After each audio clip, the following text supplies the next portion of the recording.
बुला रहे हैं रफ्ता रफ्ता उसे मुद्दतों से हम, किस्तों में खुदकुशी का मजा हमसे पूछिए। नमस्कार, मैं अभिनय आप सबका अभिनय में इस पे स्वागत करता हूँ। जब दर्द की कोई दवा ही ना हो तो क्यों ना दर्द को ही दवा कहें। कतरे कतरे को तरसते हम तेरी दरिया दिली को क्या कहें। मैं हमेशा कहता हूँ कि दर्द की कोई दवा नहीं है। दर्द में रहकर, दर्द को फील करके, दर्द के साथ जीना सीख जाना ही दर्द की दवा है, और कोई दवा नहीं है। आप जब भी किसी दुख से निकलते हैं, जब भी किसी दुख से उबारते हैं अपने आप को, तो आपको एक बड़ा सुकून मिलता है। अरे यार, निकल गया, टल गया। फॉर एग्जाम्पल, मैं आपकी भाषा में आपको समझाऊं कि जब आपका पहला ब्रेकअप हुआ था तो आपको बहुत तकलीफ हुई थी, बहुत दुख हुआ था। फिर जब आप उससे निकल गए, उस वक्त आपको लगता था कि मैं जी नहीं पाऊंगा, मुझे मरना पड़ेगा। बट कैसे भी करके दोस्तों की मदद से आप उस वक्त से निकल गए, आपने वो वक्त गुजार दिया। तो आज आप ही मुझे बताइए, क्या उस पल को सोच के आपको हंसी नहीं आती कि आप कितने पागल हो गए थे उस वक्त? आती या नहीं आती? अब आपके लिए वही चीज़ें नॉर्मल लगने लगी।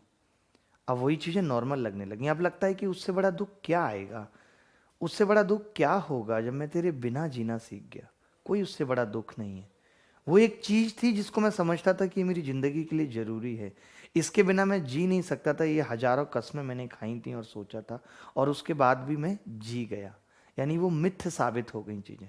तो फिर जीवन में दुख का अनुभव होना ही खत्म हो जाता है।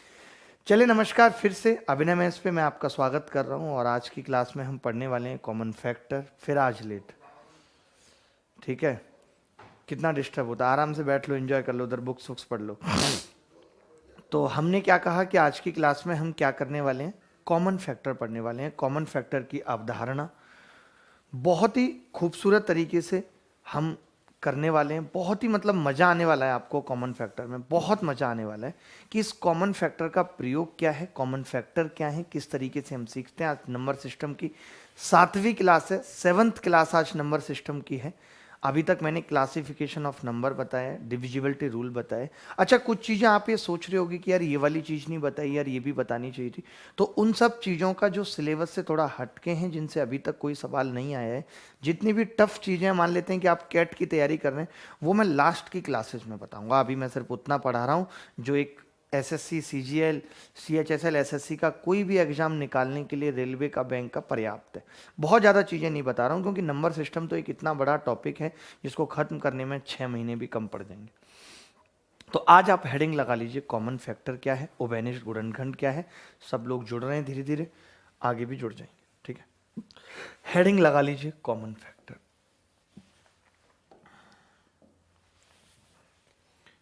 कॉमन फैक्टर क्या है? ये कॉमन फैक्टर क्या, इसके फायदे हैं, प्राइम नंबर में हम इसका कैसे फायदा उठा सकते हैं। आपको याद होगा मैंने बड़े बड़े प्राइम नंबर्स के लिए बोला था। कॉमन फैक्टर का मतलब ही होता है उभयनिष्ठ गुणनखंड। कॉमन फैक्टर का मतलब क्या होता है? उभयनिष्ठ गुणनखंड।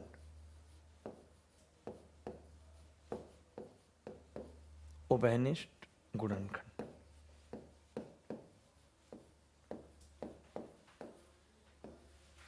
याद करने की तरकीब भी बता दूंगा, प्रयोग कैसे आएगा सवालों में वो भी बता दूंगा। सब चीजें धीरे धीरे करके करेंगे। कॉपी पेन किताब खोल लीजिए, आराम से मस्ती के साथ पढ़ेंगे, ठीक है? अब मैंने क्या कहा, आराम से बाजुएं चढ़ा लेते हैं, बहुत हो गया नाटक अब। ठीक है दोस्तों, ठीक है भाई।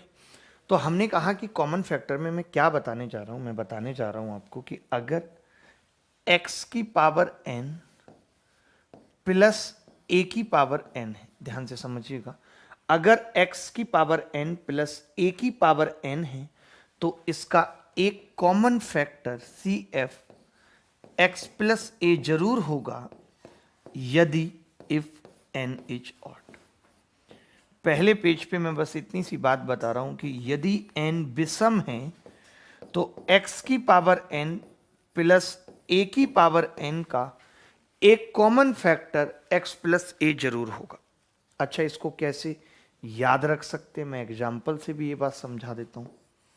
एग्जाम्पल से भी, अगर n की जगह 1 है तो भी x प्लस a इसका कॉमन फैक्टर होगा या नहीं? अगर x की जगह, n की जगह 3 है तो ये x की क्यूब प्लस a की क्यूब होगा। आप इसका फॉर्मूला तो जानते होंगे कि पहला factor he x plus a आएगा। बोलो, आएगा या नहीं? तो मैंने कहा कि x की पावर n प्लस a की पावर n का एक common factor x plus a होगा यदि n ऑड है, n बराबर 1 है या 3 है। ठीक है, बात क्लियर है या नहीं? x की पावर n प्लस a की पावर n का एक common factor x plus a होगा यदि n ऑड है। बोलो जी, क्लियर है ये बात या नहीं? ये बात क्लियर है क्लास से पहले? ठीक है, तो हमने कहा कि कॉमन फैक्टर x प्लस ए होगा यदि n ऑड है, 1 है, 3 है, 5 है, 7 है। ये आपको रटनी पड़ेगी, बात याद रखनी पड़ेगी। याद करने का तरीका मैंने बता दिया। कई बार तो आपने देखा होगा पेपर में ऐसा सवाल भी पूछा गया है, ऐसा सवाल भी पूछा गया है कि x प्लस ए, एक सवाल से बता रहा हूं इसी बात को, कि x plus A is the factor of x plus A is the factor of x की पावर n प्लस a की पावर n इफ n आपको पहला पॉइंट दे देगा ऑड, आपको सेकंड पॉइंट दे देगा इवन, आपको थर्ड पॉइंट दे देगा इंटीजर, एनी इंटीजर, आपको दे देगा रियल नंबर। कि भाई क्या जवाब होगा, क्या जवाब होगा, आपसे इसमें से पूछ लेगा कि x plus A is the, silent करो भाई फोन, बहुत डिस्टर्ब करते हो। x plus A is the factor of x की पावर n प्लस a की पावर n यदि n क्या है, या तो n ऑड है या n इवन है या इंटीजर रियल नंबर। तो आपको मैं बता दूं कि इवन पे ये नहीं होता। अगर मैं यहाँ x स्क्वायर प्लस ए स्क्वायर कर दूं तो क्या इसका एक फैक्टर x प्लस ए होगा? तो आप कहोगे जी नहीं होगा, यानी ये इवन पे नहीं होता, ये सिर्फ ऑड पे होता है, तो इसका जवाब होगा ऑड।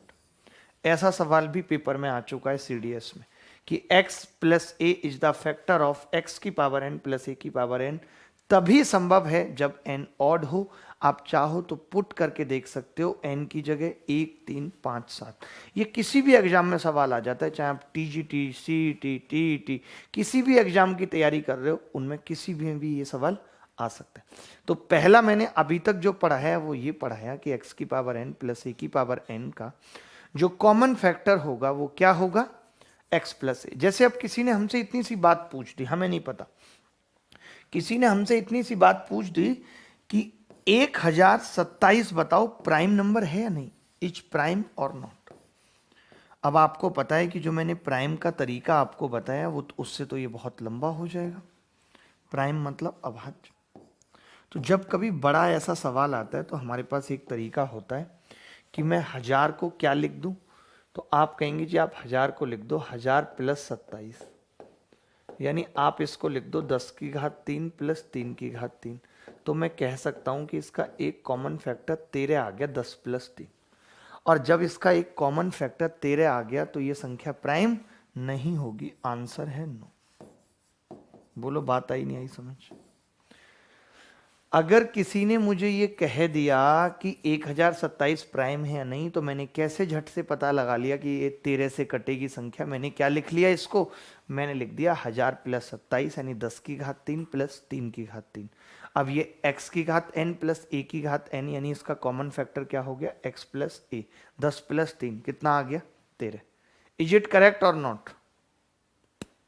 तो आप कहेंगे हाँ जी बिल्कुल करेक्ट बात है कि 10 प्लस 3 13 इसका एक फैक्टर होगा। जब फैक्टर 13 हो गया, और हम जानते हैं कि प्राइम नंबर्स वही होते हैं जो या तो खुद से कटते हैं 1 से, बट ये तो 13 से भी कट गया, और 13 से कट गया तो प्राइम नहीं होगा। जो लोग अभी जुड़े हैं लेट हो जाते हैं जबकि मैं जल्दी आता हूं, उनको बता दूं मैंने अभी तक क्या पढ़ा है। मैंने बताया कि कॉमन फैक्टर आज के क्लास में पढ़ेंगे, उभयनिष्ठ गुणनखंड। x की पावर n प्लस a की पावर n का कॉमन फैक्टर x प्लस ए होगा यदि n ऑड है। एग्जाम्पल से समझाया, n को 1 लिया तो भी x प्लस ए आया, n को 3 लिया तो भी x प्लस ए आया। तो मैंने कहा कि x प्लस ए इसका फैक्टर हो जाएगा अगर n ऑड होगा। मैंने कहा ऐसा सवाल इस तरीके से भी बना के पूछ लिया जाता है कि x plus A is the factor of x की पावर n प्लस ए की power n if x square plus A square. मैंने कहा कि अगर ये इवन होगा तो x प्लस ए इसका फैक्टर नहीं आएगा, ये तभी आएगा जब ये ऑड होगा, तो ऑड आंसर हो गया। फिर मैंने कहा इसका प्राइम नंबर में कैसे यूज करते हैं, तो आपने कहा जी 1027 है, बताना है प्राइम होगा कि नहीं, तो मैंने उसको 1000 प्लस 27 लिख लिया, यानी 10 की घात 3 प्लस 1 की घात 3। बात समझ आ रही है नहीं आ रही? हम इसको भी डायरेक्ट कह पाएंगे कि अगर 5 जीरो दे दी और ऐसे 1 लिख दिया, तो मैं सीधे समझ जाऊंगा कि 10 की घात 5 प्लस 1 की घात 5 है, इसका एक कॉमन फैक्टर 10 प्लस 1 11 होगा। इसका एक कॉमन फैक्टर 10 प्लस 1 11 होगा। तो इस तरीके से हम इसका इस्तेमाल करेंगे। मैं सेकंड पॉइंट बताने जा रहा हूँ। जल्दी से जैसे ही सारे पॉइंट हो जाएंगे तो 15 या 16 सवाल लेके आए, उनको बैक टू बैक करेंगे, जो कि हाल फिलहाल ही पेपर में आए हैं। हाल फिलहाल जो सवाल पेपर में आए हैं उन पे हम बात करेंगे, अगर आप चाहेंगे तो। अगर आप में से कोई भी बच्चा चाय पीना चाहता है तो पी सकता है। बहुत बढ़िया, गंदी चाय बनी है, इसलिए हम इसको यहीं पे रोक देंगे, रिटायर कर देंगे, आगे बढ़ेंगे। अब देखिए क्या है, अगर x की पावर n और माइनस ए की पावर n है, अगर माइनस में दिया हुआ है, तो पहले आप, मैं इसका कंक्लूजन अलग से लिख दूंगा। और अगर n ऑड है, इफ n इज ऑड, तो भी इसका एक कॉमन फैक्टर x माइनस ए होगा। x माइनस ए होगा, तो भी इसका एक कॉमन फैक्टर x माइनस ए होगा n ऑड के लिए। सिर्फ बात समझ पा रहे हैं नहीं? अगर n ऑड है, चाहो तो देख लो, n को 1 रख के देख लो तो भी x माइनस ए आएगा। n को 3 रख के देख लो तो x की क्यूब माइनस ए की क्यूब आएगा। तो आप कहेंगे ये कितना होगा, x माइनस ए, इसका एक फैक्टर हो जाएगा। बोलो, ये वाली बात लिख लो अलग से।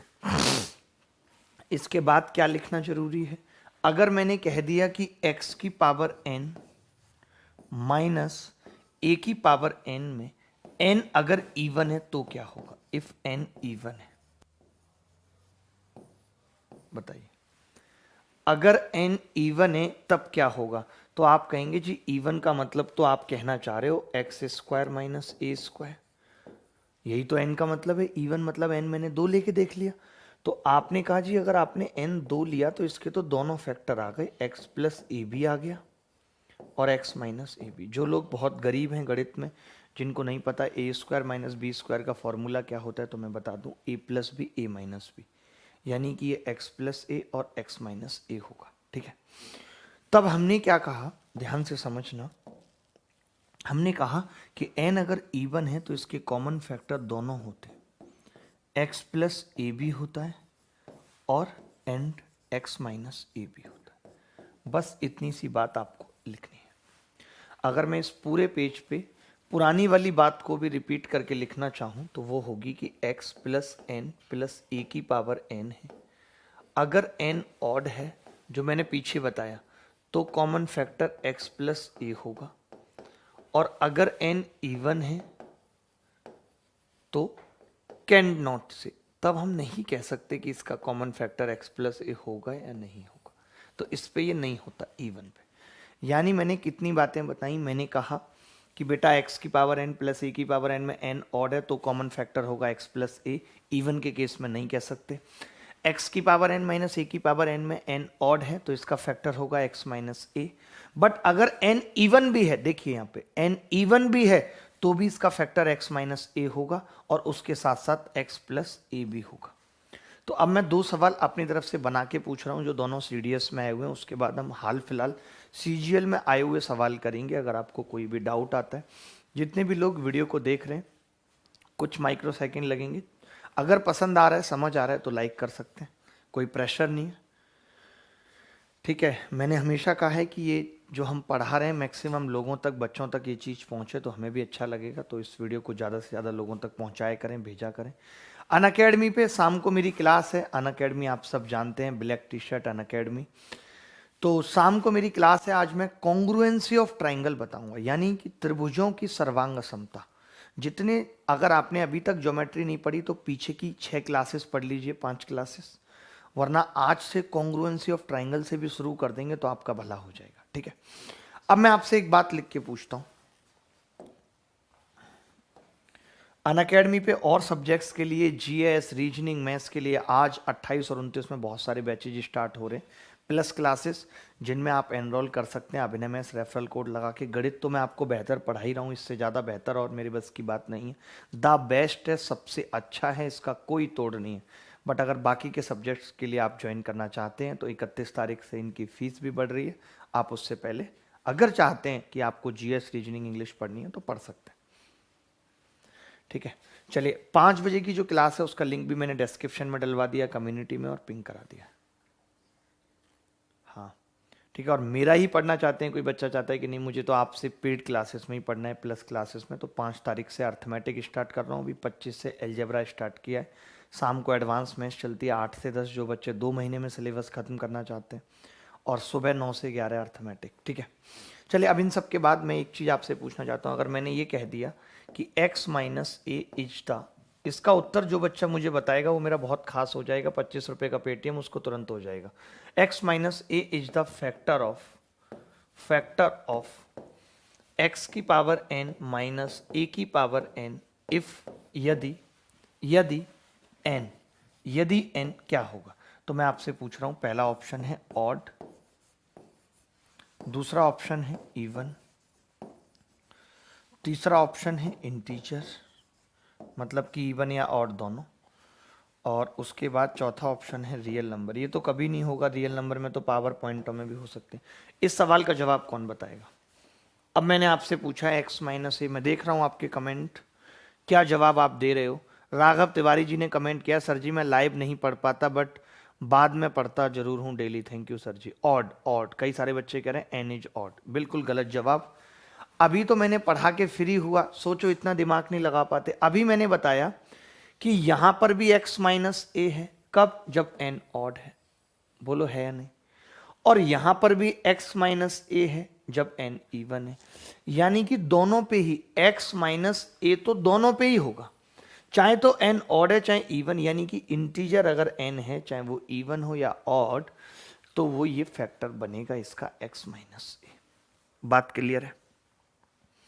हमने कहा कि चाहे वो इवन हो या ऑड, यानी कि बोथ इसका उत्तर होगा, जिसको हमने इंटीजर लिख दिया। देख लो ना, आप पीछे तो पढ़ाया है, फिर कैसे गलती कर दी। x की घात n माइनस ए की घात n था, n ऑड था तो भी फैक्टर आया x माइनस ए। मैंने कहा x की घात n माइनस ए की घात n है, n इवन है तो भी फैक्टर आया x माइनस ए। बोलो आया नहीं आया। अगर मैं यहां पे ये कह देता कि भाई x plus A is the factor of x plus a is the factor of x की पावर n माइनस a की पावर n if n, यदि n, क्या होता। पहला ऑप्शन ऑड, अब तो शायद बता पाएंगे। नंबर 2 इवन, वही ऑप्शन है तीनों चारों, इंटीजर और रियल नंबर। आजकल बच्चे पढ़ते नहीं, बस ये ताना देते रहे, अरे ठंड बहुत है क्या करूं, रजाई से निकलने का मन नहीं करता।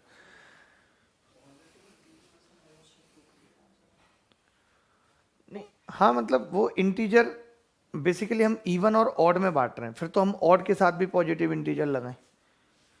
वहां पे तो हम जब यहाँ पे ये बात करेंगे तो हम यहीं पे लिख देंगे, जो ये n आ रहा है ना ब्रैकेट में, हम यहीं पे बता देंगे कि n ग्रेटर देन 0। यहाँ पे नहीं कह सकते ऑड या इवन, और नहीं भी लिखा रहेगा तो हमें कॉमन सेंस, क्योंकि यहाँ पे तो फिर पॉजिटिव ऑड भी लिखना जरूरी है, तो ये बात है। तो बच्चे ठंड का ताना देते नहीं, ठंड बहुत है, मुझे समझ नहीं आता, ठंड बहुत है, थोड़े दिन बाद गर्मी बहुत है। अरे जो चीज है वो है ही है। अब बाप भी रोज के बेटे बहुत हैं, परेशान है इसी बात से। अरे जो है वो है, उसका क्या कर सकते हैं। अरे अभी ठंड मिल रही है ले लो, उसके बाद तो पैसों में भी नहीं मिलती। लोग तमाम एसी में पैसा खर्च करते हैं, बिजली बिल में खर्च करते हैं, अभी मुफ्त में मिल रही है ले लो। है बाद में पैसा खर्च करके लोगे तो बड़ा मजा आएगा, अरे बड़ा कूल हो रहा है, कूल मौसम है आपके रूम का। तो देखिए भाई, अब अगर x प्लस ए फैक्टर है और वो भी x की घात n माइनस ए की घात n का, तो हम कहेंगे कि अब n इवन है, क्योंकि इवन के केस में ही इसके दो फैक्टर आते हैं, एक x प्लस ए और दूसरा x माइनस ए। इवन के केस में ही दो फैक्टर आते हैं, एक x प्लस ए और एक x माइनस ए।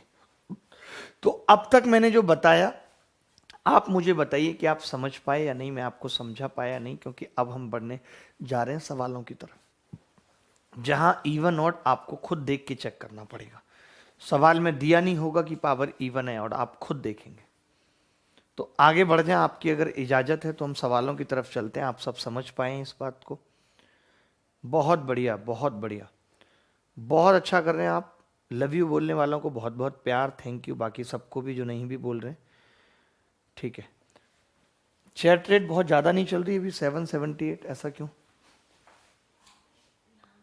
अच्छा अच्छा, उस वजह से, ठीक है ठीक है। चलिए हम आगे बढ़ते हैं, आगे बढ़ते हैं। और पहला सवाल आपकी कॉपी के ऊपर आ रहा है। ये शायद अभी मेंस या प्री में आया हुआ सवाल है। सब सवाल आए हुए हैं पेपर में, एक दो को छोड़ के, एक दो को छोड़ के सब सवाल पेपर में आए हुए हैं। बताइए, ये कह रहा है वन ऑफ द फैक्टर्स 8 की पावर 2k प्लस 5 की power 2k where k is an odd number का गुणनखंड क्या होगा? बताइए। देखिए अभी मैं फिर से कहूंगा कि मैंने x की पावर n प्लस a की पावर n में अगर n इवन है तो मैंने कहा नो फैक्टर। हम नहीं बता सकते कि क्या फैक्टर होगा और क्या नहीं इवन में। तो आप बताइए ये 2k भाई इवन है या नहीं? 2k इवन है तो नहीं बता सकते। फिर मैंने कहा हम इसको ऐसा लिख सकते हैं, आपने कहा 8 की घात 2 की घात k लिख सकते हैं। 2 को अंदर ले गए और k को ऊपर लिख सकते हैं। बात तो एक ही है, पावर मल्टीप्लाई होती है, लिख सकते हैं। अब आपको ये पता है कि k ऑड है, यानी 64 की पावर भी ऑड है, k ऑड है, प्लस 25 की पावर भी ऑड है, क्योंकि k ऑड है। सवाल में बोला हुआ है कि ऑड है। अगर ऑड है x की पावर n प्लस a की पावर n, इसका मतलब कि इसका एक कॉमन फैक्टर 64 प्लस 25 होगा, बोले तो 89 होगा। यही सवाल में पूछ रहा था कि इसका एक कॉमन फैक्टर क्या होगा, 89। सोचिए पेपर में आया हुआ ये सवाल है, आप इसे करके कैसा फील कर रहे हैं? कई बच्चों ने डी उत्तर बता दिया, जिसमें एक वर्षा शर्मा भी हैं, विपुल यादव भी हैं, आदित्य राज भी हैं। बहुत सारे बच्चे हैं जो वाकई में पढ़ाई कर रहे हैं और दिल से पढ़ाई कर रहे हैं। सबसे अच्छी चीज हमें लगती है कि you are studying by heart, आप दिल से पढ़ाई कर रहे हैं। ठीक है भाई, तो देखिए मैं प्यार से फिर से समझा रहा हूं आपको कि 64 की पावर ऑड प्लस 25 की पावर इवन मतलब ऑड में अगर हम कॉमन फैक्टर की बात करें तो वो 64। देखिए हमेशा ये नहीं होगा बना हुआ, आपको इस तरीके से बनाना ही पड़ेगा। अब एसएससी वो नहीं रहा कि डायरेक्ट सवाल पूछ लेगा। मैं तो सारे सवाल लेके आया हूं जो हाल फिलहाल पेपर में आए, ताकि आपको पता लग जाए कि कॉमन फैक्टर कहाँ कहाँ यूज होता है, कहाँ कहाँ ये कॉन्सेप्ट यूज होता है। तो हमने क्या किया, हमने कहा इवन के लिए तो कुछ बना नहीं है भैया, तो 2 को अंदर लेके चले गए, 64 की पावर और 25 की पावर और बना दिया। और हमने पढ़ा था कि x की पावर n प्लस a की पावर n का एक common factor x plus a होगा यदि n ऑड है। आगे बढ़ते हैं, ये सवाल देखिए, ये सवाल सीजीएल मेंस में आया भाई, इसी साल आया ना ये सीजीएल मेंस में, इसी साल ये सीजीएल मेंस में आया। बताइए सीजीएल मेंस में ये क्या कह रहा है कि what is the reminder when 127 की पावर 97 प्लस 97 की पावर 97 इज डिविजिबल बाई 32। जब 127 की पावर 97 प्लस 97 की पावर 97 को 32 से भाग दिया जाता है तो शेषफल क्या होगा? देखिए जब भी कॉमन फैक्टर पे अगर सवाल आ रहा है तो समझ लो कि रिमाइंडर 0 बचेगा, हमेशा 0 बचेगा। सवाल कैसे होगा आपसे मैं जानना चाहता हूं कि इसका एक कॉमन फैक्टर क्या होगा। तो आप कहेंगे जी इसका एक कॉमन फैक्टर पावर ऑड है, 127 प्लस 97 यानी कितना होगा, 7 और 7 14 का 4 हासिल 1, 9 और 2 11 और 1 12 का 2 हासिल 1 224। आपने कह दिया 224 होगा।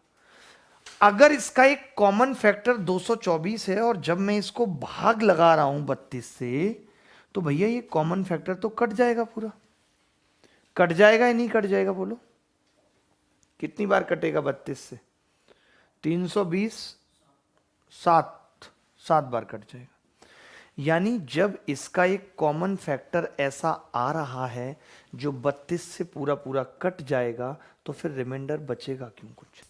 जब ये संख्या पूरी की पूरी 32 से कट जाएगी, आप बताइए, मैंने तो इसका एक फैक्टर निकाला है। फैक्टर का मतलब है कि 224 इसमें कॉमन आ गया, 224 इसमें कॉमन आ गया, और जब 224 इसमें कॉमन आ गया और वो 32 से कट रहा है, तो रिमाइंडर बचेगा ही नहीं कुछ।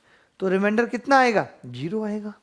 बोलो, अगर कोई भी दिक्कत है, कोई भी समस्या है, नहीं समझ आ रहा है, तो आप पूछ सकते हो, बता सकते हो कि हाँ जी मुझे ये समस्या है, दिस इज माई समस्या।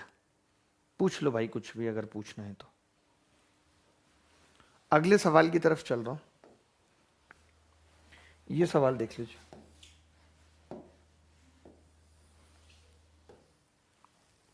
ये सवाल देख लीजिए।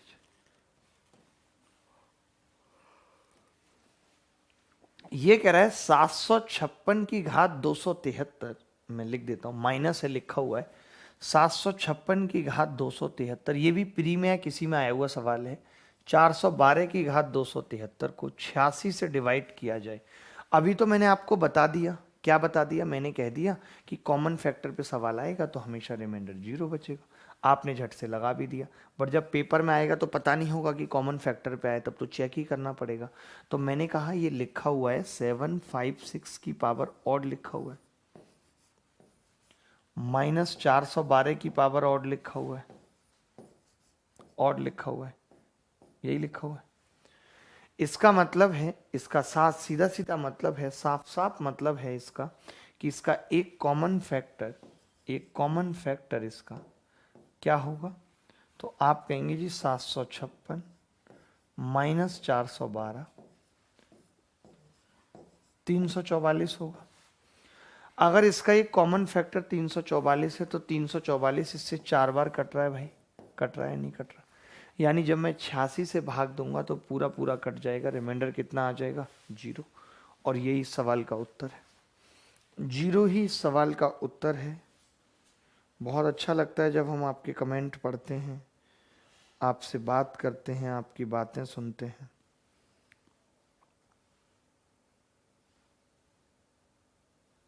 बहुत ही सुंदर, बहुत ही सुंदर। 0, और यही सवाल का उत्तर है। बहुत ही बढ़िया, वाकई में आप बहुत सही जा रहे हैं, बहुत सही जा रहे हैं। चलिए आगे बढ़ते हैं, आगे बढ़ते हैं, अगला सवाल लेते हैं जो पेपर में आया हुआ है। सोचिए आपके सामने है सवाल, मतलब मैं तो हंसता हूँ कि यार कुछ कुछ सवाल थोड़े बहुत अलग हैं कि मुश्किल हैं, बट इतने भी मुश्किल नहीं है। अच्छा ये तो आपको पता है कि 100% रिमाइंडर 0 आएगा, बट ये सवाल थोड़ा अलग है कि इसमें कैसे 0 आएगा, दिख नहीं रहा। मैंने कहा भाई यहाँ पे 341 की पावर, 341 की पावर इवन है, माइनस 156 की पावर इवन है, 341 की पावर इवन है, 156 की पावर इवन है, ठीक है। तो इसका कॉमन फैक्टर क्या होगा, तो आप कहेंगे जी इसके दो कॉमन फैक्टर होंगे, एक 341 प्लस 156, यानी 6 और 1 7, 5 और 4 9 और 4, यही होगा भाई। और दूसरा इसका कॉमन फैक्टर होगा 341 माइनस 156, बराबर कितना आएगा, 11 में से 6 गई 5, आवाज कम कर देते हैं, 11 में से 6 गए 5, और 13 में से 5 गए 8, और 1 185, सही है 185, ठीक है। अब देखिए मैं क्या कह रहा था, जब आपने ये देखा तो आपको लगा यार ये भी नहीं कट रहा 259 से, ये भी नहीं कट रहा, अब की बार नहीं कट रहा दोनों, तो मैंने कहा यार एक बार देखता हूँ 259 के फैक्टर कर लेता हूँ। तो आपने कहा 259 के फैक्टर हो गए जी 7 गुणा 37, 7 या 21 सत्तो सत्तो 49। अब मुझे समझ आ गया कि यार अगर इसके फैक्टर 2 हैं तो 7 से तो ये कट जाएगा, देखो सत्तो सत्तो 49, और 37 से 37 पंजे 185 होते हैं, ये कट जाएगा। यानी मैं ये समझ गया कि एक फैक्टर से तो कुछ पार्ट कट जाएगा और एक फैक्टर से कुछ पार्ट कट जाएगा। आप ही बताओ जब मैं इसको सॉल्व करूंगा तो इसके फैक्टर मुझे दे दिए इन्होंने 497 इंटू 185 और एक और कुछ बचेगा फैक्टर के अलावा, बचे 259। तो मैंने कहा भैया 7 से ये कट गया, 37 आ गया, 37 से ये कट गया। भाई जब नीचे कुछ बचा ही नहीं तो रिमाइंडर क्या आएगा, 0 आएगा। तो इस बार क्या हुआ कि डायरेक्ट नहीं कटी संख्या की इससे कट गई या इससे कट गई, दोनों फैक्टर मिला के 259 का खात्मा कर दिया और रिमाइंडर कितना आ गया, 0। बोलो बात क्लियर है कि नहीं? कोई ऐसा बच्चा जिसको समझ ना आई हो बात? एनी बॉडी एल्स, कोई भी बॉडी किसी भी प्रकार की जिसको की बात समझ ना आई हो तो वो हमें बता सकता है, कह सकता है कि जी मुझे समझ नहीं आई। बोलो भाई, है कोई डाउट किसी प्रकार का? आगे बढ़ते हैं।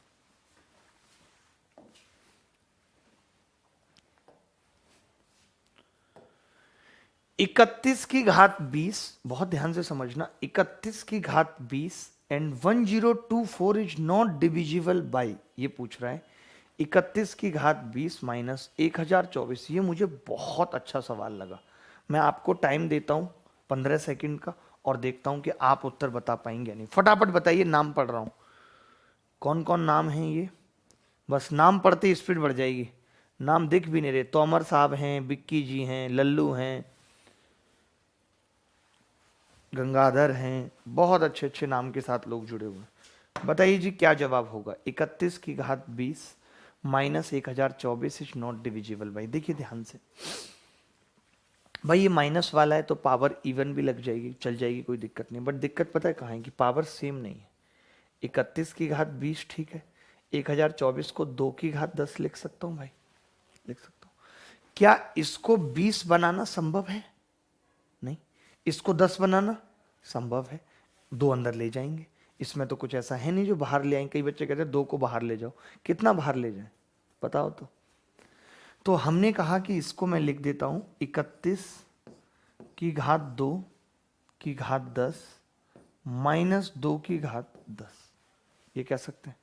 अब 31 की घात 2 क्या होगी, 961 की घात 10 माइनस 2 की घात 10।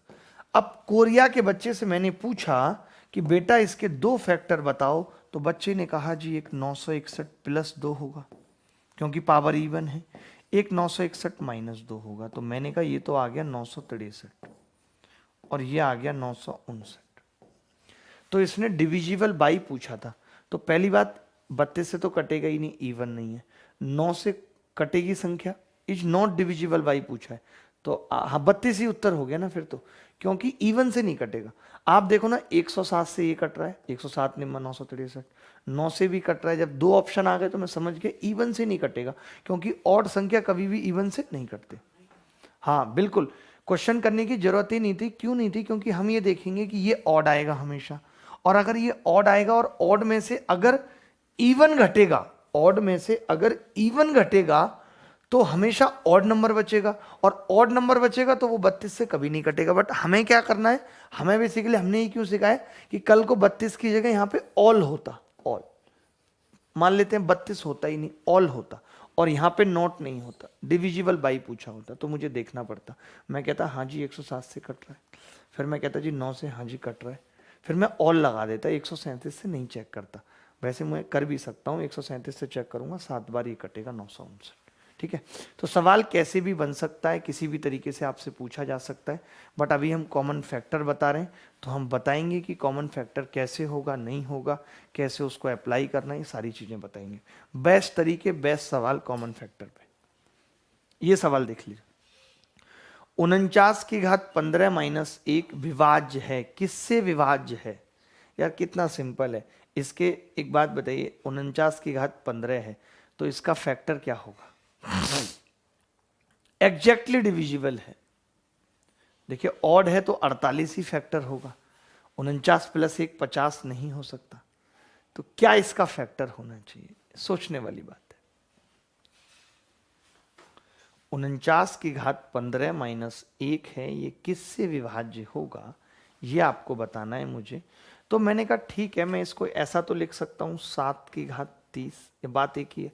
मतलब हम ये कह सकते हैं कि भाई इसका जो एक फैक्टर होगा वो गारंटी है कि 49 माइनस 1 48 जरूर होगा।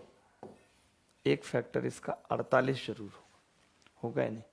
अब इन्होंने हमसे पूछा है कि एग्जैक्टली डिविजिबल बाई, ये किससे एग्जैक्टली डिविजिबल होगा, क्योंकि अगर हम 7 की घात 30 भी लिख देंगे तो भी कोई फायदा नहीं होगा। 7 + 1 करेंगे, 7 - 1 करेंगे, हाँ वो फिर लंबा होगा। कोई बात नहीं, मैं इसको बताता हूँ ना, ये थोड़ा सा अलग सवाल हो गया। मैंने वही कहा कि कॉमन फैक्टर पे भी कठिन आ जाते हैं। पहले आप इसे लिखो 7 की घात 30, लिख सकते हो या नहीं ये बताओ। 2 ऊपर लेके जा सकते हैं, कैसे? मैं भी आपके सामने ही कर रहा हूँ पहली बार सवाल। 15 - 1, समझ में आ गई बात। अब मैं इसको ये लिख सकता हूँ गुरु, 7 की घात 3 ले आया अंदर में, हटाओ 3 ले आया अंदर, ला सकता हूँ। अब मैंने कहा कि ये 343 की घात 10 आ गया, आप 1 की घात 10 ऐसे लिख सकते हैं। अब इसके मैं 2 फैक्टर बोल सकता हूँ, क्या क्या? 343 + 1 344 बोल सकता हूँ, 343 - 1 342 बोल सकता हूँ। बट देखिए मुझे डायरेक्ट ही पता लग गया कि 86 से 4 बार कटता ही पीछे देखा था, तो ये एग्जैक्टली डिविजिबल होगा 86 से, ये बात तय है। तो कभी कभी थोड़ा एक्स्ट्रा दिमाग भी लगाना पड़ता है। ये सवाल भी किसी एसएससी के एग्जाम में ही आया है, कोई मैंने नहीं बनाया, ना ही मैं इस तरीके के सवाल बनाता हूँ, और मैं क्यों ही बनाऊंगा। कम से कम अपने चैनल पे 40 से 50 हजार बच्चा है जो वाकई में लाइव पढ़ रहा है या फायदा उठा रहा है। इतना तो मिनिमम पढ़ने वाला बच्चा है ही। हमने तो 10,000 एक्सपेक्ट करके चला था कि 10,000 बच्चा पढ़ने वाला होगा, बट 40,000 तक पढ़ने वाला बच्चा है चैनल पे। तो ये बहुत अच्छी बात है और एक खुशी की बात है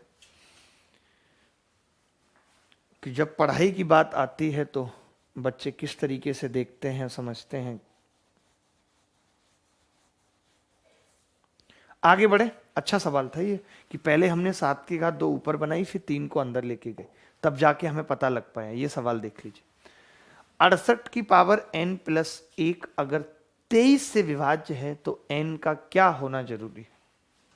देखिए आपको पता है अगर 23 से विभाज्य है तो मैं ये चाह रहा हूं कि 68 की पावर n + 1 को लिख दिया 1 की पावर n का एक कॉमन फैक्टर अगर 68 + 1 यानी 69 आ जाएगा तो 23 से कट जाएगी नहीं, यानी 68 + 1 69 अगर इसका कॉमन फैक्टर आ जाएगा तो संख्या 23 से कट जाएगी। बोलो कट जाएगी या नहीं? पक्का। अब मैंने कहा कि x की पावर n का प्लस a की पावर n का आप फैक्टर x + a चाह रहे हो, तो आपने कहा ये तब होता है जब n ऑड हो, ऑड हो। तो यही बताना था कि n क्या है, तो n एक ऑड नंबर। n अगर एक ऑड नंबर होगा तो इसका एक कॉमन फैक्टर 68 + 1 69 आ जाएगा और संख्या 23 से कट जाएगी। बोलो मजा आ रहा है इन सवालों को करने में? नहीं, फटाफट से कमेंट करके बताएंगे मजा आ रहा है कि नहीं आ रहा है इन सवालों को करने में। हाँ जी, ऑड ऑड ऑड, बहुत बढ़िया। कितने लोगों का आंसर आ जाता है, मजा ही आ जाता है हमें तो। Seriously we feel very very मजा, बहुत मजा आ जाता है हमें, बहुत ज्यादा। ये देखिए 167 की पावर 2n - 103 की power 2n is exactly divisible by 167 की पावर 2n - 103 की पावर 2n किससे हमेशा विभाज्य होगा? देखिए आप एक बात बताइए, अगर 2n लिखा है इसका मतलब इवन लिखा है, मैं ये कह सकता हूं कि जो आपने पूछा है वो है 167 की पावर इवन। जितनी देर में मैं सवाल को समझाता हूं उतनी देर में अगर आप उत्तर बता देते हैं तो ये बहुत बड़ी बात है, छोटी बात नहीं। 167 की पावर आपने इवन लिखा है, 103 की पावर आपने इवन लिखा है कि नहीं लिखा? ठीक है। अब जब इवन लिखा है तो अभी हमने बताया कि x की पावर n माइनस a की पावर n के 2 फैक्टर होते हैं, एक x + a और एक x - a। तो इसके भी 2 फैक्टर होंगे, 167 + 103 कितना होगा? 270 होगा या नहीं? 270 होगा। अगर मैं इसे घटा दूं, एक फैक्टर इसका x - a भी होगा, मैंने घटा दिया तो कितना होगा? तो 7 में से 3 गए 4, 64, ये आ गया। यानी दो फैक्टर आ गए, 270 और 64। अब मुझे देखना पड़ेगा कि ये किस किस से मिलकर बनेगा। 225 तो नहीं, क्योंकि 25 ही नहीं आएगा दोनों में से किसी में। 170 मतलब 17 ही नहीं आएगा। 106 53 ही नहीं आएगा। 144 बन सकता है कैसे कि अगर मैं 9 तो यहां से उठा लूं भाई, 9 यहां से और 16 यहां से, तो 9 गुणा 16 ये संख्या 144 से कट जाएगी। बोलो आपको मजा आ रहा है इस टाइप के सवाल करने में? नहीं, आप समझ पा रहे हो? देखिए मुझे भी बड़ी मेहनत लगती है, मैं आपको दिल से बता रहा हूँ कि बड़ी मेहनत लगती है जब एक किसी छोटे से टॉपिक को पढ़ाना हो और फिर उससे रिलेटेड सारे सवाल ढूंढना कि किस किस एग्जाम में आए हैं और उनको व्यवस्थित करना। पढ़ाई का यही तो सबसे बड़ा काम है, पढ़ाने का। हमने आपको वादा भी ये दिया था कि भाई हम YouTube पे पढ़ाएंगे, तो YouTube पे सबसे बड़ी दिक्कत ये है कि टीचर मुंह उठा के आ जाता है और कुछ भी पढ़ा देता है। तो बच्चे ना उस चीज़ को फील नहीं कर पाते, वो उस क्लासेस के फॉर्मेट को नहीं समझ पाते कि यार कहीं से भी कुछ भी चल रहा है। मैं एक एक चीज सीक्वेंस से बता रहा हूँ, टॉपिक वाइज समझाते हुए चल रहा हूँ कि इसके अलावा अब इसमें कुछ नहीं बचेगा। अगर अब भी आप अप्रिशिएट नहीं कर पा रहे हो, इन चीज़ों को नहीं पकड़ पा रहे, तो ये बहुत ही दुर्भाग्य की बात मेरे लिए होगी, दुख की बात होगी कि मैं आपको फिर भी नहीं समझा पा रहा। A to Z चीज़ें सब कुछ कवर अप करके मैं लेके आता हूँ कि भाई ये चीज़ें ये लो और पुलंदा खोल देता हूँ। आप देखना अभी आगे और भी सवाल आएंगे, तब आपको पता चलेगा। ये सवाल देखिए आप, ये सवाल भी पेपर में आया हुआ है, बहुत ध्यान से समझाऊंगा, बहुत ध्यान से। 18 की घात 2000 प्लस 12 की घात 2000 माइनस 5 की घात 2000 माइनस 1 इज डिविजिबल बाई, ये किससे कटेगा आपको बताना है। 323, 221, 299, 237। बताइए कौन बताएगा? थोड़ा सा दिमाग लगाएंगे तो बेहतर होगा। मतलब कि ये हाईली पेड क्लासेस आप समझ सकते हैं कि ये बैच मिनिमम 2020, अगर मुझे ये बैच लॉन्च करना होता, कोई कोचिंग वाला कहता, तो मिनिमम 20-25,000 इस बैच की फीस होती, मिनिमम, जो आप फ्री पढ़ रहे हो। तो आप यही सोच के पढ़ो कि आपने ये बैच 20,000 फीस में खरीदा है, तभी मजा है पढ़ने का। इसकी क्वालिटी उससे भी कहीं ज्यादा ऊपर है। देखिए भाई, मैं दोबारा से समझा रहा हूं इस बात को। अब मैंने कहा कि यार मैं एक चीज कर सकता हूं, 18 की घात 2000 को मैंने एक बार क्या किया, 1 की घात 2000 के साथ ले लिया। ठीक है भाई, 1 की घात 2000 के साथ ले लिया। ठीक है, फिर आपने कहा कि जी अब दूसरे वाले को, इसको थोड़ा और इधर लिख लेते हैं, सरका लेते हैं, सवाल ही खिसक गए तो बहुत बड़ी गड़बड़ हो गई। कोई बात नहीं, देखो आप दोबारा देखो, मैंने क्या किया, 18 की घात 2000 और माइनस 1 की घात 2000 कर लिया। ठीक है, दूसरा मैंने क्या लिख लिया, 12 की घात 2000 माइनस 5 की घात 2000। लिख सकते हैं कि नहीं? यहां तक कोई डाउट है तो बताओ। नहीं है कोई डाउट? आप एक चीज तो मुझे कह सकते हैं कि गुरु यहाँ पे जो एक कॉमन फैक्टर होगा वो दो होंगे, 18 और 1 19 और 17। होगा या नहीं होगा? 18 और 1 19 और 18 माइनस 1 17। यहाँ पे 12 और 5 17 और 12 माइनस 5 7। लेकिन मुझे तो पूरे में से कॉमन देखना है, तो आप बताइए पूरे में से कॉमन क्या आ गया? पूरे में से कॉमन कितना आ गया? 17। यानी ये बात तय हो गई कि इस पूरे एक्सप्रेशन में से 17 कॉमन है, ये बात तय हो गई।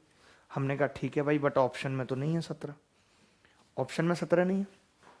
फिर हमने कहा कोई बात नहीं, एक बार ऐसा करते हैं, 18 और 5 को साथ ले लेते हैं। आपने कहा ठीक है, 18 की घात 2000 माइनस 5 की घात 2000 प्लस 12 की घात 2000 और 1 को भी मैंने लिख लिया 1 की घात 2000। बोलो भाई सही है? अब आपसे मैंने पूछा कि इसके फैक्टर क्या होंगे, तो आपने कहा 18 और 5 23 और 18 माइनस 5 13, दो फैक्टर होंगे इसके। आपने कहा जी इसके फैक्टर 12 माइनस 1 13 और 11, ये दो फैक्टर होंगे, 13 और 11 होंगे या नहीं? आपने कहा जी होंगे। तो मैंने कहा कि ये 13 इसमें टोटल कॉमन है, अगर कॉमन फैक्टर की बात करूं तो 13 पूरे में से कॉमन आ रहा है। यानी इस पूरे एक्सप्रेशन में से 13 भी कॉमन आ रहा है, यानी इस पूरे एक्सप्रेशन में से 17 भी कॉमन आ रहा है। तो मैं ये कह सकता हूँ 17 गुणा 13 पूरा कॉमन आएगा। भाई लिखने के तरीके से ही तो हमने अलग अलग लिखा है, बट ये तो तय है ना कि ये पूरा जो भी आएगा वो 17 से भी कटेगा, और 13 कॉमन आ रहा है तो 13 से भी कटेगा, यानी कि ये 17 गुणा 13 इसका कॉमन फैक्टर होगा। 17 तिया 21, 221 उत्तर आ जाए। ये आपको 2 बार देखना पड़ेगा। अभी तो मैंने आपको पूरा निकाल के समझाया, जब आप पेपर में करेंगे तो जरूरत नहीं पड़ेगी, आप सीधे देख लेंगे 18 और 1 17, 12 5 17, फिर 18 माइनस 5 13 और 12 और 1 13। समझ गए? तो आप मौखिक कर पाएंगे। अभी आगे और भी सवाल आएंगे, उनको हम मौखिक करेंगे। पहले आप मुझे बताइए ये समझ आया नहीं आया, इसमें कोई डाउट है तो बताइए। समझ पाए या नहीं? काफ़ी सारे बच्चे बता भी रहे हैं उत्तर, बहुत खुशी की बात है। बहुत अच्छा लगता है हमें जब आप इस तरीके से पढ़ाई करते हैं और मन लगाते हैं। मन लगा के पढ़ना अपने आप में बड़ी बात है। द रिमाइंडर व्हेन 15 की पावर 23, 23 की पावर 23 इज डिवाइडेड बाई 19। बहुत सिंपल है, होमवर्क में दे देता हूँ। ये तो आपको पता ही है कि रिमाइंडर हमेशा 0 आएगा, तो ये आपका RW है, रेंट वर्क है। जहाँ पर भी आप रेंट पे रहते हैं, चाहे पापा के घर में या कहीं और, वहाँ पे बैठ के आपको इस सवाल को करना है। C will be the correct answer. आप आंसर लगा रहे हो साथ के साथ कि नहीं? लगा के तुरंत PDF शेयर कर दो। ये सवाल देखो भाई, ये सवाल आप देखो, मंगा लो ना ये। अब मैं इसके लिए अब आपको अलग से बोलूँ, ये तो आपको देखना है कि PDF डालनी है हमें सुनेज। 20 की पावर 2004 प्लस 16 की पावर 2004 माइनस 3 की power 2004 minus 1 is divisible by 20 की घात 2004 और 16 की घात 2004, 3 की घात 2004 माइनस 1 किससे डिविजिबल होगा? अब देखिए, मैं अब इसको पूरा करके नहीं बताऊंगा, बस समझा दूंगा। मैंने कहा बेटा अगर मैं 20 को और 1 को ले लूं, माइनस वाला है, 2 फैक्टर होंगे, तो आपने कहा 19 और 18, नहीं 19 और 21, ठीक है। फिर मैंने कहा जब 16 को और 3 को लूंगा तो आपने कहा 16 और 3 19 और 13, यानी एक कॉमन फैक्टर क्या आ गया दोनों में से? तो आप कहोगे 19 आ गया। 19 दोनों में से कॉमन है। इसके बाद दोबारा में जब हमने बात की तो हमने कहा अब की बार 20 और 3 को ले लेते हैं, तो आपने कहा जब 20 और 3 को लोगे तो एक 17 आएगा और एक 23 आएगा। फिर हमने कहा 16 को और 1 को ले लीजिए रेड कलम से, तो आपने कहा तब 17 आएगा और 15 आएगा। आएगा नहीं आएगा? यानी फिर से एक कॉमन फैक्टर कितना आ गया? 17। तो पूरे में कॉमन क्या होगा? 19 गुणा 17, दोनों ही कॉमन है। 17 निम्मा 153 का 3 हासिल 15, 17 एकम 17 और 15 32, 323 will be the correct answer. अगर ऐसा सवाल पेपर में आता है, ये देखने में जरूर लगेगा कि बहुत कठिन है, बट कठिन होगा नहीं। देखने में लगेगा कि बहुत कठिन है, बट कठिन होगा नहीं। किसी भी स्थिति में ये कठिन नहीं होगा। अब कठिन नहीं होगा। अब पढ़ने के बाद आपको पता चल गया कि भाई किस तरीके से इन सवालों को करना है। एक और सवाल बहुत प्यारा सा आपके सामने है। मैं रुकता नहीं हूं, मैं तेज तेज चलता रहता हूं, बढ़ता रहता हूं, क्योंकि मुझे खत्म करना है सिलेबस। मुझे सिर्फ डेमो नहीं देना है कि मैं यहाँ डेमो देने आया हूं और काम हो गया। मुझे एक एक चीज को बहुत बारीकी से आपको पढ़ाना है, इस लायक बनाना है। एजुकेशन की फीड देनी है मुझे आपको, जैसे एक माँ अपने बच्चे को देती है। ऐसे एजुकेशन आज के समाज के लिए बहुत जरूरी है। 7 की पावर 6n, 7 की पावर 6n माइनस 6 की power 6n where n is an integer. Integer दे रखा है आपके पास, तो क्या करें? तो हमने कहा कि माइनस वाला है तो इसको ऐसा लिख सकते हैं भाई, 7 की घात 3 की घात 2n लिख सकते हैं, माइनस 6 की घात 3 की घात 2n लिख सकते हैं। बोलो, दोनों लिख सकते हैं। अब ये तो पक्का हो गया कि 2n इवन है, यानी मैं इसको अब ऐसे लिख सकता हूं, 343 की घात इवन लिख सकता हूं, माइनस 216 की घात इवन लिख सकता हूं। बोलो भाई, अगर किसी को भी डाउट है तो बताओ, क्योंकि n अगर इंटीजर है तो मुझे गारंटी नहीं रहेगी कि इवन है या ऑड, तो मुझे दोनों को लेके चलना पड़ेगा। मैंने क्या किया, 2n लेके चला ताकि श्योर रहे कि ये इवन है। तो आपने कहा अगर ये इवन है तो इसके जो फैक्टर होंगे कॉमन वो क्या क्या होंगे, देखिए भाई वो होंगे 343 प्लस 216 बराबर 559, यही होगा 559। और दूसरा अगर मैंने माइनस कर दिया 343 माइनस 216 तो ये कितना आ जाएगा 127। यही पूछा था कि एग्जैक्टली किससे डिविजिबल है, तो 127 से एग्जैक्टली डिविजिबल है, यानी 559 से भी है, 559 से भी एग्जैक्टली डिविजिबल है। इसका मतलब नॉट डिविजिबल तो नहीं आएगा यहाँ पे, नॉट डिविजिबल भाई 13 से कटेगा क्या, नहीं, 13 चौका 52 नहीं कटेगा, 13 चौका मेरी एक मिनट, 13 चौका 52 तो 5 बचेगा, कहाँ कटेगा 13 से, हाँ 39, 13 से कटेगा। इसका मतलब इसमें होगा कि किससे विभाजित किया जा सकता है, तो आप इसमें ऑल ऑफ दीज कर लो, ये सही रहेगा, यही ऑप्शन हो जाएगा डी, ऑल ऑफ दीज। जहां पे नन ऑफ दीज लिखा हुआ है, करेक्शन देख लो मैडम, कैंडी क्रश ये देख लो आप, ऑल ऑफ दीज आना है यहाँ पे नन ऑफ दीज की जगह, ठीक है। तो all of these will be the answer of this question, इस सवाल का उत्तर होगा ऑल ऑफ दीज, ठीक है ठीक है। कितना मजा आता है ना, हम लोग सोचते हैं हमने मोबाइल ले लिया, हम मोबाइल का इस्तेमाल कर रहे हैं, सच्चाई ये मोबाइल हमारा इस्तेमाल कर रहा है, हम कैंडी क्रश खेल रहे हैं, कुछ नहीं करेंगे, बस वो ऊपर से लट्टू लट्टू से गिरेंगे, फिर कुछ बीज सा फूट जाएगा। बेसिकली मतलब हम पता है क्या सोच रहे हैं, हम अपने अंदर की बेचैनी को दबा रहे हैं, हमारे दिमाग में बहुत सारी टेंशन चल रही हैं, कैरियर को लेके हम सोचते हैं यार क्या करना है, हमें लगता है अच्छा गेम खेल लेता हूँ, इससे क्या है मैं भूल जाऊँ। आप एक बात बताइए, आपको अगर दर्द है तो इससे क्या होगा, आप उस दर्द को अगर कितनी भुलाने की कोशिश कर लेंगे और कितनी देर तक कर लेंगे। इससे बेहतर है कि हम दर्द का इलाज ढूंढने पे काम करें, उसके सॉल्यूशन पे जाएं। लेकिन हमें क्या है, इंस्टेंट सॉल्यूशन की आदत पड़ गई है। अगर दर्द है, घाव है, तो उसे भरने में वक्त लगेगा, हम उस पर काम नहीं करेंगे, हम क्या है इंस्टेंट सॉल्यूशन देखेंगे, अभी फिर फोन लगा लेंगे, हाँ हाँ बताए यार कुछ नहीं, हमें लगेगा टेंशन कम हो गई। इससे टेंशन कम नहीं हो रही, हम टेंशन को ढक रहे। कितनी देर के लिए, बहुत क्षणिक के लिए ढक रहे, और ढकने से टेंशन कभी खत्म नहीं होगी, ये ध्यान रखना। देखिए s बराबर 5 की पावर 2n+1, मेरा फोन एवरेज पिछले वीक की बात करूं तो 5 आवर्स जा रहा था। मैंने कहा यार बहुत जा रहा है, मेरा स्क्रीन टाइम बहुत ज़्यादा जा रहा है, यूट्यूब पे जा रहा है, मैं उसको 1 घंटा 33 मिनट पे लेके आया। आज मैंने चेक किया तो मेरा लास्ट वीक का जो मोबाइल टाइम है वो 55 मिनट है, पर डे 55 मिनट्स, जिसमें थोड़ा बहुत यूट्यूब पे और थोड़ा बहुत जो मोबाइल ऐप्स होती हैं फ़ोन पे वगैरह इन पे है, बाकी कहीं नहीं।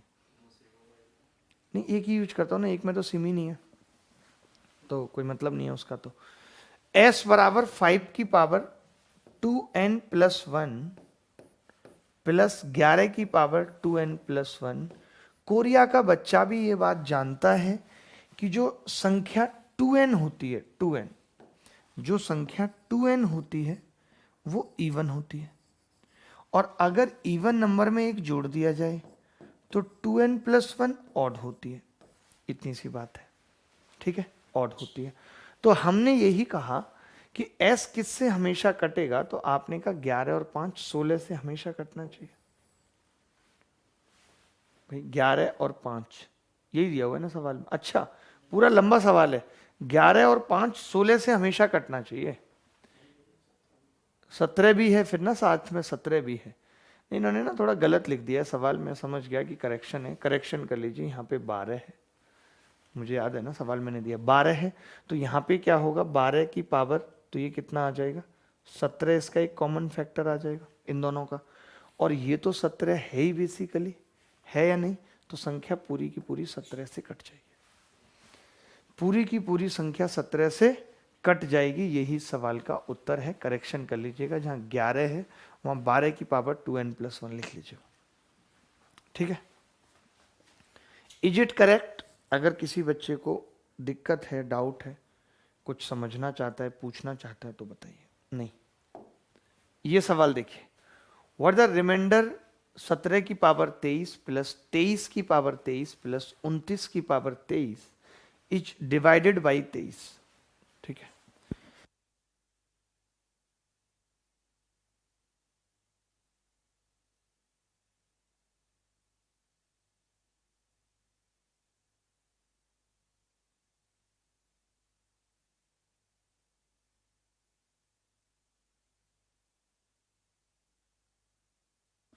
व्हाट द रिमाइंडर व्हेन 17 की पावर 23। देखिए एक बात तो तय है कि अगर 17 की पावर 23 है, ये सवाल ऐसा 2012 मेंस में आया था जब हम पढ़ा करते थे, 29 की पावर 23 है और एक तरफ 23 की पावर 23 है, तो मैंने कहा ये तो 23 से पूरा कटेगा, कटेगा कि नहीं, तो इस पार्ट पे तो रिमाइंडर 0 आएगा। बात बचती है इस पार्ट की, तो मैंने कहा इसका एक कॉमन फैक्टर 17 प्लस 29 बराबर 46 होगा। 17 प्लस 29 कितना होगा? 46। अगर ये 46 होगा तो 23 से पूरा कटेगा कि नहीं कटेगा? 23 से पूरा कटेगा, और 23 से जब ये पूरा कट जाएगा, ये पूरा कट जाएगा, तो रिमाइंडर कितना बचेगा? 0। यही सवाल का उत्तर है। 23 से ये पूरा कट जाएगा, यही सवाल का उत्तर है। अगर आपको कोई भी डाउट आता है, कुछ भी आता है, तो आप पूछ सकते हैं। बाकी अभी एक दो सवाल और रह गए। मीडियम लार्ज बस दो ही हैं, ये तो मीडियम ही चलता है। आगे बढ़ते हैं। व्हाट द रिमाइंडर व्हेन 3 की पावर 44 प्लस 4 की पावर 33 इज डिवाइडेड बाई 5। कितना सिंपल सवाल है कि 5 से कटेगा तो रिमाइंडर क्या होगा। तो पहले तो ये बताओ कि पावर सेम है क्या? नहीं, करनी पड़ेगी सेम। दोनों में कॉमन क्या है? 111। 111 कॉमन है, यानी मैं इसको लिख सकता हूं 3 की घात 4 की घात 111। इसको लिख सकता हूं 4 की घात 3 की घात 111। ये कितना आ गया? 81 की घात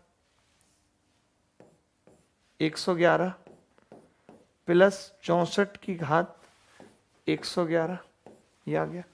यानी इसका कॉमन फैक्टर अगर मैं देखूं, पावर ऑड है तो कॉमन फैक्टर आ गया 81 प्लस 64 बराबर 145। ये आ गया। 145 5 से कटता है या नहीं? कटता है। अगर यहाँ 29 भी होता तो 145 29 से भी कटता है। दोनों ही स्थिति में रिमाइंडर क्या होता? 0। दोनों ही स्थिति में रिमाइंडर क्या होता? 0। अगर किसी भी बच्चे को डाउट है, नहीं कर पा रहा, नहीं समझ पा रहा, तो वो हमसे अपने मन की बात कह सकता है। बाकी मेरा यही मानना है कि कॉमन फैक्टर की इससे ज्यादा बेस्ट क्लास आपको कोई क्या नहीं दे सकता था। एक और सवाल बचा है अभी, एक और खूबसूरत सवाल बचा है जिसको हम करेंगे, जो अभी तक किसी भी एग्जाम में नहीं आया बट आगे आ सकता है। ठीक है, आगे बढ़े। बिल्कुल, ये सवाल देखिए आप।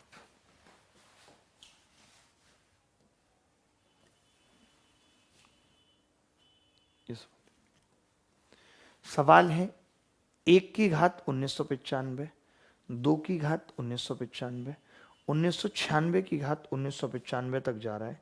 आपसे कह रहा है 1997 से भाग करेंगे, रिमाइंडर क्या होगा। मैंने आपको चिल्ला चिल्ला कर बता दिया कि अगर कॉमन फैक्टर पे सवाल है और रिमाइंडर पूछा है तो उत्तर तो 0 होगा, बट पेपर में ये बात नहीं पता चलेगी कि वो कॉमन फैक्टर पे है, तो हमें करना आना चाहिए। जैसे मैं यहाँ पे क्या लिख सकता हूँ, तो आपने कहा आप लिख सकते हो 1 की घात 1995 को 1996 के साथ कोलैब कर देते हैं, कर देते हैं। ऐसे ही अब 2 की घात 1995 को, उससे पहले संख्या क्या आएगी? 1995 की घात 1995 को कोलैब कर देते हैं। ठीक है, ऐसे ही चलता रहेगा भाई, चलता रहेगा। 3 को 94 के साथ कर देंगे। मैं आपसे पूछूं इसका एक कॉमन फैक्टर क्या होगा? आप कहेंगे जी इसका एक कॉमन फैक्टर होगा 1997 जोड़ के दोनों को। इसका एक कॉमन फैक्टर क्या होगा? 1997। जब ऐसे सबका एक कॉमन फैक्टर 1997 आ जाएगा, इसका मतलब संख्या 1997 से कट जाएगी, और जब संख्या 1997 से कट जाएगी तो रिमाइंडर कितना होगा? 0। यही सवाल का उत्तर है, यही इस सवाल का उत्तर है। अगर किसी को भी डाउट आता है, कुछ भी आता है, तो आप मुझे बता सकते हैं, समझा सकते हैं कि जी मुझे ये डाउट है। क्लियर है ये बात? बिल्कुल क्लियर है एकदम, किसी को डाउट तो नहीं है। तो आज की क्लास में हमने पढ़ा कॉमन फैक्टर, द बेस्ट तरीके से पढ़ा जिसका कोई तोड़ नहीं, बहुत खूबसूरत अंदाज के साथ पढ़ा। कि आपको पूरा पूरा समझ आया होगा। नहीं आया है तो फिर एक बार वीडियो को देख लीजिएगा। 23-24 सवाल हमने किए, उससे पहले कुछ सवाल मैंने हैंड रिटन कराए, मतलब कि 25 बातें हमने जानी 25 सवालों के साथ। इससे बाहर कॉमन फैक्टर पे कोई सवाल नहीं आ सकता, ये नंबर सिस्टम का ही पार्ट है। अब आज की और क्लासेस के बारे में मैं बताना चाहूँगा। एक तो इसी यूट्यूब चैनल अभिनय मैथ्स पे शाम को 6 या 6:30 बजे हम लेकर आ रहे हैं एक स्ट्रेटेजी क्लास। मैं जितना आपको पढ़ा रहा हूँ, आपको किस तरीके से अपनी तैयारी को चले रहने की जरूरत है, चालू रखने की जरूरत है, क्या क्या बदलाव करने हैं, जीएस को किस तरीके से पढ़ना है, इंग्लिश को किस तरीके से पढ़ना है, रीजनिंग को किस तरीके से पढ़ना है, इस पे मैं एक स्ट्रेटेजी क्लास लेके आ रहा हूं अपने चैनल पे ही आप लोगों के लिए। शाम को 6:30 बजे 15 से 20 मिनट की क्लासेस रखूंगा, पूरा समझाऊंगा आपको, ठीक है। उससे पहले आपकी 5 बजे आज स्पेशल क्लास है अनअकैडमी पे। 5 बजे मैं ज्योमेट्री पढ़ा रहा हूँ, आप सबको पता होगा 5 क्लासेस पढ़ा चुका हूँ ज्योमेट्री में। आज छठी क्लास है जहाँ पे कॉन्ग्रुएंसी ऑफ ट्राइंगल बताऊंगा कि त्रिभुजों की सर्वांग समता पे कैसे कैसे सवाल बन सकते हैं, क्या है त्रिभुजों की सर्वांग समता, इस पे हम बात करेंगे, बहुत खूबसूरत तरीके से पढ़ेंगे। तो शाम को 5 बजे आना ना भूलें। लिंक डिस्क्रिप्शन में भी, कमेंट बॉक्स में भी, कम्युनिटी टेलीग्राम चैनल अभिनय मैथ्स को ज्वाइन कर लें। A to Z quant batch का टेलीग्राम ग्रुप है जिसमें हम बच्चे आपस में डिस्कशन करते हैं, उसको ज्वाइन कर लें, लिंक दिया हुआ है डिस्क्रिप्शन में। तो शाम को मुलाकात होगी यूट्यूब चैनल पे 6:30 बजे या 6 बजे, और शाम को मुलाकात होगी स्पेशल क्लास में 5 बजे ज्योमेट्री में। बहुत मज़ा आएगा, मिस मत करिएगा। इससे पहले की क्लास देखना चाहें तो उनके भी लिंक हमने दिए हुए हैं डिस्क्रिप्शन में। इन सब के अलावा पेड क्लासेस जो रीजनिंग, जीएस, इंग्लिश की लेना चाहते हैं तो अनअकैडमी पे आज और कल में एसएससी में बहुत सारे सुपर एजुकेटर्स के साथ बैच स्टार्ट हो रहे हैं, आप ज्वाइन कर सकते हैं। अभिनय मैथ्स रेफरल कोड है जो आपकी फीस को कम करेगा, ठीक है। तो चलिए मुलाकात होगी आपसे शाम को 5 बजे, तब तक विदा लेता हूँ, बाय बाय, टेक केयर, धन्यवाद। कल क्लास अपने ही टाइम पे